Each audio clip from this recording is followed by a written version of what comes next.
हैं, इसका मतलब संसारियों ने आपका नाम महावीर रखा। महावीर आप नहीं है, कह मैं हूं या ना हूं, इससे क्या फर्क पड़ता है। अरे लंकेश, आप युद्ध लड़ने आए हो, युद्ध लड़ो। ये कहां की बेकार की बातों में उलझा रहे हो। कह नहीं नहीं, ऐसा है कि आज तुम अगर महावीर हो तो हमारा तुम्हारा पहले परीक्षण ही हो जाए। कह चलिए महाराज, जैसी आपकी अच्छा। युद्ध स्थल पे, युद्ध मैदान में आप परीक्षा लेना चाहते हैं तो मर्जी आपकी। हम परीक्षा से भागने वाले कहाँ हैं? रामदूत कहाँ से भागेगा भाई। तो क्या हुआ, कौन सी परीक्षा लगी महाराज? उन्होंने कहा कि देखो ऐसा है कि एक मुठिका मैं तुम्हें मारूंगा, एक मुठिका तुम मुझे मारो, फिर देखते हैं किसके मुष्टि प्रहार में दम है, कौन किसका सह पाता है। हनुमान जी मुस्कुरा पड़ते हैं। अरे रावण को ये क्या सूझ रहा है? उन मन में विचार करते हैं कि ऐसा क्यों कर रहे हैं। हनुमान जी बोले अगर आपकी यही इच्छा है तो आप इस इच्छा को भी पूर्ण कर लीजिए, क्योंकि हमारे यहाँ मृत्यु के समय व्यक्ति की अंतिम इच्छा पूछी जाती है और आप तो अपनी अंतिम इच्छा खुद स्वयं बता रहे हैं। अब रावण जो क्रोधित हुआ ना, अब उसके क्रोध का तो कुछ बात ही नहीं रह गया। बोले ठीक है, तुम जो गाल बजा रहे हो अभी पता चल जाएगा। अब देखिए, श्री हनुमान जी कहते हैं ठीक है तुम्हारी ये मुक्का। रावण कहता है क्यों, मैं पहले मुक्का क्यों मारूं? हनुमान जी कहे इच्छा आपकी है, मेरी इच्छा तो है नहीं। और दूसरी चीज है कि मेरे मारने के बाद कहीं ऐसा ना हो कि आप मारने लायक बचो ही ना। रावण थोड़ा सोचने लगता है कि पूरी दुनिया जिसको महावीर कहती है, बजरंग बली कहती है, सच में यह बात तो नहीं है। क्योंकि रावण तो सुन रखा है अतुलित बलधामम। फिर विचार करता है कि पहले हम ही मार लेते हैं, क्योंकि अपने ताकत पे उसको ज्यादा विश्वास था। बलतक जो कह रहा है कहीं हमारे मुठिका से यही न हो ऐसा स्थिति में पहुंच जाए कि मारने लायक ही न बचे। रावण अपनी पूरी ताकत से मुष्टिका प्रहार करता है श्री बजरंग बली पर। मानस में लिखा गया, देखि पवन सुत धायौ बोलत वचन कठोर, आवत कपे हने उतहि मुष्टि प्रहार प्रचोर। मुष्टि प्रहार प्रघोर, पूरी ताकत से मारता है। देखिए रावण जो है एक तो व्यक्ति के रूप में है यही है, दूसरा रावण जो है मोह का प्रतीक है। अब बजरंग बली क्या है? बजरंग बली तो बैरागी समझ लीजिए आप, है ना, बाल ब्रह्मचारी हैं। तो बैरागी को मोह कितना सता पाएगा? मोह का प्रभाव तो पड़ेगा। तो मोह ने जोर से मुठिका मारी तो यहां स्थिति क्या हुआ? हुआ यह, जनु टेके कभी भूमि न गिरा, उठा समार बहुत ऋष भरा। क्या कहते हैं? घुटने के बल आ गए, बजरंग बली अपने वीरासन में आ गए। जैसे ही मुठिका पड़ी, निश्चित रूप से वज्रप्रहार था, इसमें कोई दो राय नहीं था। रावण भी हल्का नहीं था, उसने पूरी ताकत से लगाया। तो हनुमान जी क्या हुआ? देखिए मोह का जब प्रहार होगा तो बैरागी थे झेल पाए, है ना, वरना कोई दूसरा मोह का प्रहार नहीं झेल पाता। श्री बजरंगबली तो पहले ही मोह के प्रहार को झेल चुके हैं। कहां पे? जिस समय मां जानकी का पता लगाने जा रहे थे तो मैनाक पर्वत प्रकट हुआ था। मैनाक क्या था? मोह ही तो था, सोने का पर्वत। क्या बजरंगबली में मोह है सोना को प्राप्त करने के? क्योंकि इनके प्रभु सोने के मृग के पीछे भागे थे। तो शिष्य कैसा होगा? पूरा पर्वत ही खड़ा कर दिया। एक छोटे से हिरण के पीछे भागने वाले के शिष्य के सामने क्या रख दिया गया? बड़ा सा पर्वत है, मैनाक पर्वत। लेकिन मोह के पर्वत को पार कर गए। देखिए मोह से विरक्त हम नहीं हो सकते, हम संसारी मोह से विरक्त नहीं हो सकते। हनुमान जी यही तो उपदेश देते हैं इस कथा में। विरक्त नहीं हो सकते, लेकिन आसक्त भी नहीं होना उसमें। मोह की जितनी आवश्यकता पूरे जीवन में है वो रखें, लेकिन अति आवश्यक चीज न रखें। मोह का अत्यधिक होना ही विनाश का कारण हो जाता है। तो हनुमान जी क्या करते हैं कि वो मैनाक पर्वत को प्रणाम कर लेते हैं। यहां जब मुष्टिका पड़ी मोह का तो संभल जाते हैं, गिरते नहीं है। मोह के पास में गिरते नहीं है, मोह के चरणों में नहीं जाते, शरणागत नहीं होते हैं, बल्कि संभल जाते हैं। अच्छा, जैसे एक मुठिका पड़ा, रावण तो सोचा कुछ दूसरा था, लेकिन ऐसा कुछ हुआ नहीं। श्री बजरंग बली सामने बोले, लंकेश इस खेल को आगे बढ़ाया जाए। अब लंकेश की हालत तो बड़ी खराब, लेकिन यह है सम्मान चला जाएगा, रण क्षेत्र की बात है, दोनों तरफ के योद्धा देख रहे हैं, है ना। अब लंकेश बोले तो बोलेगा। उसने कहा ठीक है, जब खेल हो ही रहा है तो तुम अपना प्रहार करो। जैसे ही कहा प्रहार करो, श्री बजरंग बली अब प्रहार करने की स्थिति में आते हैं। सामने देखते हैं तो जामवंत जी महाराज हैं। अपने दल के तरफ देखा तो पीछे क्या दिखाई दिए?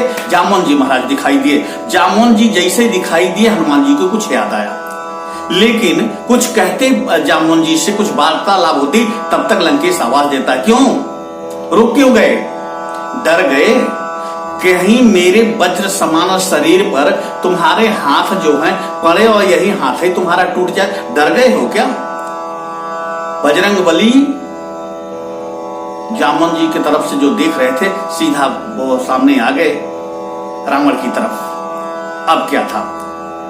मुठिका एक मुठिका जबरदस्त, पूरी ताकत से, लेकिन वो ताकत नहीं था जो पहले मारने वाले थे। कुछ तो रहम किए, लेकिन दुश्मन है और खेल है तो कम से कम इतना तेज तो मार ही दिया जाए कि जितना मुझसे लगा है उसका दुगुना तो लग ही जाए। संपूर्ण वो वज्र का प्रहार नहीं करते, संपूर्ण ताकत का प्रदर्शन नहीं करते हनुमान जी। उसके कारण अभी मैं आपको बताता हूं, लेकिन कम से कम इतना जोर से मार ही देते हैं कि जैसे वो नहीं था, जस जस सुरसा बदन बढ़ावा, तास दून कपि रूप दिखावा। ते हम हनुमान जी रावण के मुठिका का प्रहार जो बदला दे रहे हैं, रावण के जितने तेज से उनको लगा था उसके दुगनी रफ्तार से मारते हैं। संपूर्ण ताकत बल नहीं लगाते। यहाँ पे क्या करते हैं? मुठिका एक ताहि कपि मारा, अपरे शैल जनु वज्र प्रहारा। अब बताइए, आधी गति से मारा गया मुठिका, लेकिन रावण क्या हुआ? एकदम धरनी पर पड़ गया, जमीन पर पड़ गया, जैसे वज्र लगा हो, शैल कोई पर्वत उठा के पटक दिया हो। हालत बड़ी उसकी खराब, मूर्छित हो गया। एक बार तो रावण मूर्छित हो गया और मूर्छित हो गया, लेकिन युद्ध भूमि में था। क्या है रावण? बहुत छल कपटी वाला आदमी है। जैसे जगह उठा, उसने सोचा कि अब तो खेल समाप्त हो गया, एक मुठिका मैंने मार लिया, एक मुठिका ये सामने बंदर मार चुका, अब तो युद्ध होगा। अब मेरी गति क्या है? मैं मूर्छित हूं। मूर्छित से जैसे जागृत होता है, कहीं ऐसा न हो कि मैं पड़ा हूं और ये बजरंगबली प्रहार करना शुरू कर दे तो मेरा खेल तो यही तमाम हो जाएगा। तो अपने विवेक का प्रयोग करता है। क्या कहता है? मूर्छा गई बहोरी सो जागा, मूर्छा गई बहोरी सो जागा, और कपि बल विपुल सराहन लागा। अब उठने की स्थिति में कपि बल विपुल सराहन लागा, बजरंगबली के मुठिका का जो है सराहना करने लगा। बजरंगबली तो आश्चर्यचकित पड़ गए, क्योंकि उन्होंने ये सोचा था कि इसको आज मारे हैं तो आज तो नहीं उठेगा, लेकिन ये उठ खड़ा हुआ। उधर क्या कह रहा है कि मुठिका मूर्छा गई बहोरी सो जागा, अब कपि बल विपुल सराहन लागा। लेकिन यहाँ क्या, बजरंगबली तो धिक्कारना शुरू कर दिए अपने आप पर, अपने जीवन को धिक्कारना शुरू कर दिए, अपने शक्ति को धिक्कारना शुरू कर दिए, अपने पौरुष को धिक्कारना शुरू कर दिए। ऐसा क्यों? क्योंकि श्री बजरंगबली ये सोच के मारे थे कि कम से कम आज युद्ध नहीं करने लायक रहेगा ये, आज तो ये मूर्छित अवस्था में ही लंका जाएगा। लेकिन क्या है, ये तो अभी उठ गया। धिक्कार है मेरे पौरुष को, धिक्कार है मेरे बल को। धिक धिक मक मम पौरुष धिक मोही, और जयते जियत रहे सुरद्रोही। अभी तक तुम जिंदा हो, धिक्कार है मेरे पौरुष को, धिक्कार है मेरे बल को। अब जैसे इस अवस्था में श्री हनुमान जी को जामवंत जी महाराज देखते हैं, जामवंत महाराज सामने आ जाते हैं। अरे पवन कुमार, इतना दुखी क्यों हो? अब पवन कुमार कुछ बोल नहीं रहे हैं, लेकिन मन की गति तो जो है महामंत्री हैं, पंपापुर के सर्वश्रेष्ठ मंत्री हैं जामवंत जी के सामने जामवंत जी कहते हैं, बजरंगबली मैं समझ गया, तुम चाहते तो इसी समय इस राक्षस का काम तमाम कर सकते थे, लेकिन हमें मालूम हो गया जैसे तुम्हारी नजर हमारे तरफ गया, तुमने अपने बल को आधा कर दिया। और हमें यह भी मालूम है कि तुमने ऐसा क्यों किया, क्योंकि हम जैसे हमारे तरफ गया चेहरा, हम आपके चेहरे के भाव को पढ़ रहे थे पवन कुमार। आपके चेहरे पर वही भाव था जब आप लंका जा रहे थे माता जानकी का खोज करने के लिए। मुझसे क्या प्रश्न किया था कि जामवंत मैं पूछो तो ही उचित सिखावन दीज मोही। जिस समय मुझसे उस प्रश्न किया था आपने, वही प्रश्न की मुद्रा जो है आपके चेहरे पर आज अभी दिखाई दे रही थी। मैंने क्या कहा था उस समय कि आप जाइए केवल पता लगा के आ जाइए, और आपने कहा था पता लगाने से क्या होगा, रावण का क्या होगा। तो मैंने आपको यही समझाया था ना कि रावण राज्यसभा में क्या घोषणा किया है कि निज भुज बल में बैर बढ़ावा और उतर जो ऋतु रिपु चढ़ियावा। अपने भुजाओं के बल पर मैंने बैर बढ़ाया है, और जब शत्रु आएगा तो उसको मैं अपनी भुजाओं के बल पर ही उत्तर दूंगा। पवन कुमार, हमने क्या कहा था उस समय? यही कहा था ना कि आप पता लगा के आइए। तव निज भुज बल राजीव नैना और कौतुक लागी संग कपि सेना। वहां निज भुज से उसने बैर बढ़ाया है, तो निज भुज ही जाकर के उसके बैर को नष्ट करेंगे, उसका संहार करेंगे। ये तो रामलीला के हम आप पात्र हैं, और शायद यह बात हमें और आप जैसे हमें आपने देखा याद आ गया। बजरंगबली की आंखों में आंसू आ गया। जामवन जी इस बात तो बिल्कुल सही कह रहे हैं, लेकिन धिक्कार है, मेरे आराध्य देव प्रभु का दुश्मन मेरे हाथों बच गया। मेरी मैया जानकी को जिसने इतना कष्ट दिया, हरण कर लिया, अशोक वाटिका में अभी भी पड़ी हैं, वो मेरे एक मुक्का से बच गया। आज मुझे छोड़ना पड़ा सिर्फ आपके कारण।